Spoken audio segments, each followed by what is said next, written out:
अध्यक्ष महोदय एवं सभा में उपस्थित सभी छत्रानी माताओं को मेरा प्रणाम। मैं जया सिंह सिकरवार, ग्राम पुनाई, जिला हजारीबाग की रहने वाली हूँ। अध्यक्ष महोदय, जया सिंह तो बस मेरा नाम है। मेरा पूरा परिचय है। मैं क्षत्रिय कुल में जन्मी मर्यादा पुरुषोत्तम प्रभु श्री राम की वंशज हूँ। यहाँ मैं आप सबसे एक सवाल पूछना चाहती हूँ, क्या क्षत्रिय कुल में मात्र जन्म लेने से ही मैं क्षत्रानी हो गई? मेरे विचार से शायद नहीं, क्योंकि क्षत्रानी वही होती है जिसे शस्त्र और शास्त्र दोनों का ज्ञान प्राप्त हो, अर्थात अपने कुल, मर्यादा, धर्म और संस्कार को समझना एवं उसकी रक्षा करना ही क्षत्रानी धर्म है। मुझे आप सभी छत्रानी माताओं पे गर्व है, क्योंकि बचपन से ही आपने अपने माता पिता, दादा दादी, नाना नानी से कुल, मर्यादा, धर्म और संस्कार का ज्ञान प्राप्त किया। मगर असल समस्या तो हम यंग जनरेशन्स के साथ है, जो इन सब बातों से बहुत दूर होते चले जा रहे हैं। The real problem is with we youngsters that we are not ready to understand who we really are. Chhatrani माताएं, अब मैं आपको शास्त्र से संबंधित कुछ बातें बताना चाहती हूँ जो मुझे मेरी माँ ने सिखाया है। यदि आप अपने कुल, मर्यादा, धर्म और संस्कार को समझना चाहते हैं तो सर्वप्रथम आपको मर्यादा पुरुषोत्तम प्रभु श्री राम को समझना होगा। राम क्या है? राम एक महामंत्र है जो र, आ और म रूपी 3 बीज मंत्रों से मिलकर बना है। आप सबने देखा होगा, घर में हवन करते वक्त हवन कुंड में ब्राह्मण सर्वप्रथम र लिखते हैं। र का मतलब कृषाणु अर्थात अग्नि होता है।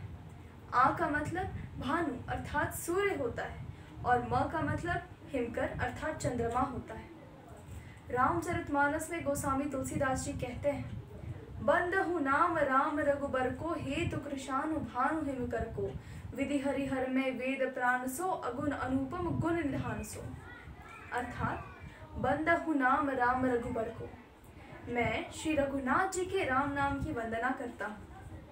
हेतु कृषाणु भानु हिमकर को, जो कृषाणु, भानु और हिमकर अर्थात अग्नि, सूर्य और चंद्रमा के 20 मंत्र र, आ और म से मिलकर ब्रह्मा, विष्णु और शिव रूप में विद्यमान है। विधि हरिहर में वेद प्राण सो, जो वेदों के प्राण हैं।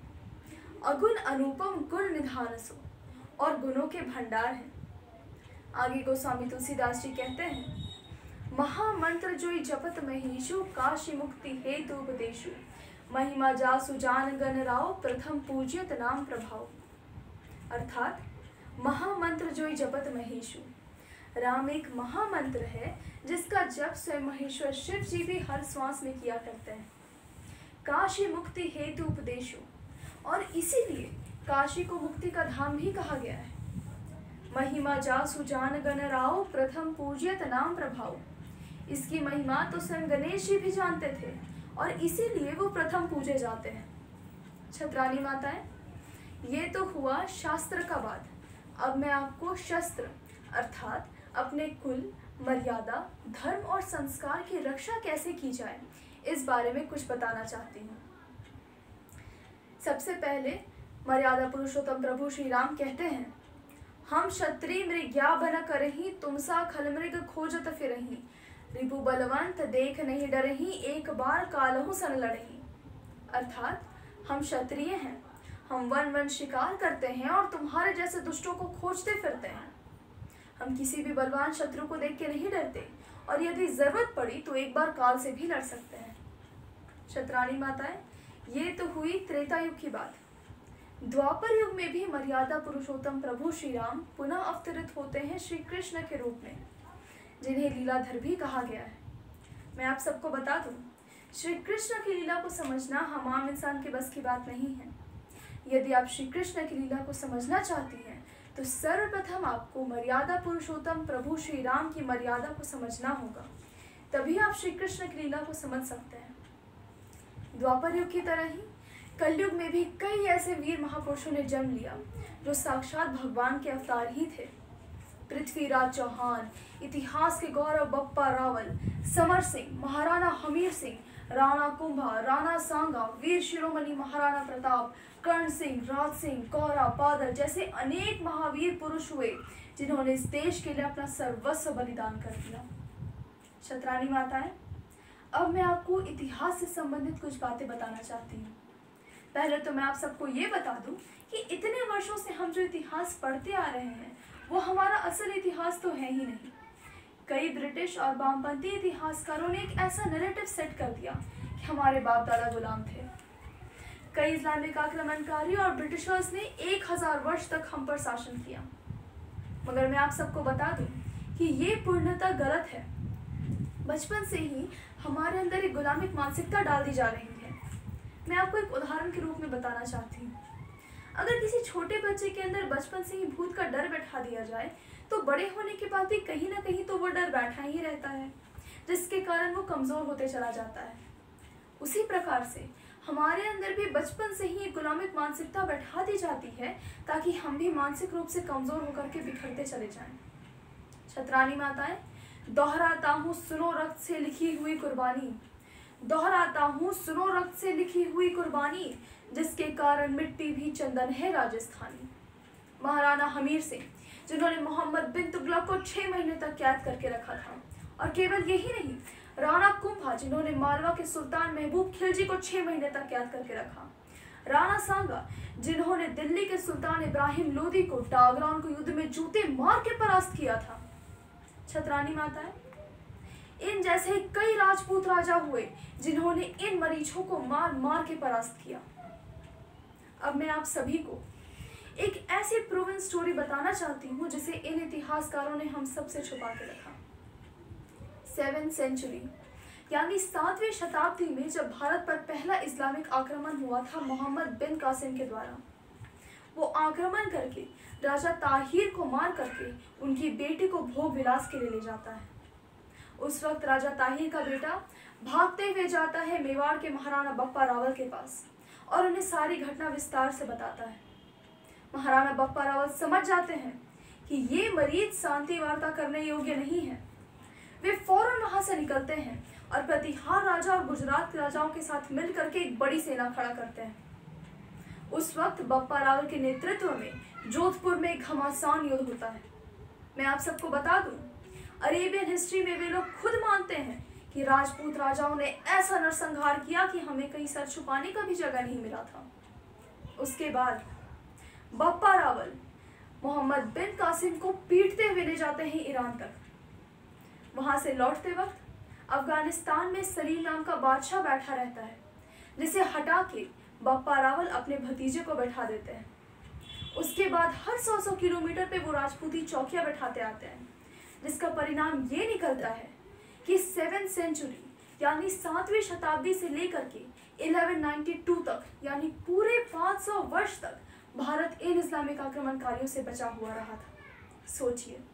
सोचिए बप्पा रावल जैसे महापुरुष के कारण ही भारत इन इस्लामिक आक्रमणकारियों से पूरे 500 वर्ष तक बचा हुआ रहा।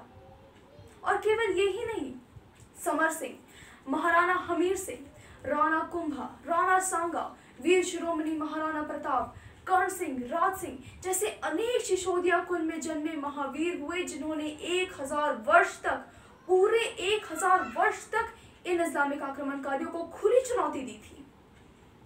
छत्रानी माताएं, मैं आप सबको बता दूं कि इन इतिहासकारों ने महाराणा हमीर सिंह और राणा कुंभा को कहीं गायब ही कर दिया और हल्दी घाटी के युद्ध को भी विवादित घोषित कर दिया। मैं आप सबको बताना चाहती हूँ कि पृथ्वीराज चौहान का असली युद्ध, मैं आप सबको बताना चाहती हूँ कि महाराणा प्रताप का तो असली युद्ध हुआ था दिवेर में, हल्दी घाटी के 7 साल बाद 1583 में, जिसमें उन्होंने 36,000 मुगलों को काटा था केवल 3 दिन के अंदर। और तो और पूरे के पूरे मेवाड़ को वो छीन के लाए थे सो कॉल्ड मुगलिया सल्तनत से। छत्रानी माताएं, मैं आप सबको बताना चाहती हूँ कि इतिहासकारों ने सत्ता का संरक्षण पा करके मुगलिया सल्तनत और दिल्ली एम्पायर के नाम का झूठ फैलाया। उन्होंने ये झूठ फैलाया कि इनका राज तो पूरे भारत पे था, मगर मैं आपको बता दूं, इनका संघर्ष तो लगातार चलता ही रहता था। कभी दक्षिण के राजाओं के साथ, तो कभी आसाम, कभी कलिंग, कभी गुजरात, कभी पंजाब, कभी सिंध, तो कभी कश्मीर के राजाओं के साथ चलता ही रहता था। इनका राज तो केवल मेहरौली से लेकर के दिल्ली तक का ही था। ये केवल हिंदू राजाओं का इस्तेमाल करके सत्ता मैनेज करना जानते थे दिल्ली में।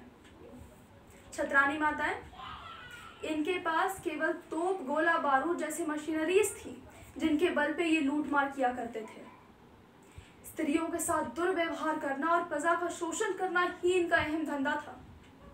छत्रानी माताएं सोचिए, अगर इन इस्लामिक आक्रमणकारियों का केवल 10 साल भी भारत पर एक छत्र राज हुआ होता, तो क्या आज एक भी हिंदू दिखाई दे रहे होते? हम तो कब का एक इस्लामिक स्टेट बन चुके होते। हम जो मंदिरों में घुमा करते हैं वो शायद हम कहीं और दिख रहे होते। कल का जन्मा पाकिस्तान ही इसका करंट एग्जाम्पल है। पर्शिया गुलाम हुआ, ईरान बन गया। मेसोपोटामिया गुलाम हुआ, इराक बन गया। मगर भारत तो कल भी भारत था और भारत तो आज भी भारत है। छत्रानी माताएं, वुमेन्स डे के इस पावन अवसर पर मैं हम सभी छत्रानियों की गौरव रानी पद्मावती को श्रद्धांजलि देती हूँ। और तो और उन सभी वीर छत्रानी माताओं को शत शत नमन करती हूँ जिन्होंने ऐसे वीर महापुरुषों को जन्म दिया। उन सभी वीर माताओं को मेरा शत शत नमन, एवं आप सभी वीर छत्रानी माताओं को मेरा शत शत नमन। जय माँ भवानी, जय सिया राम।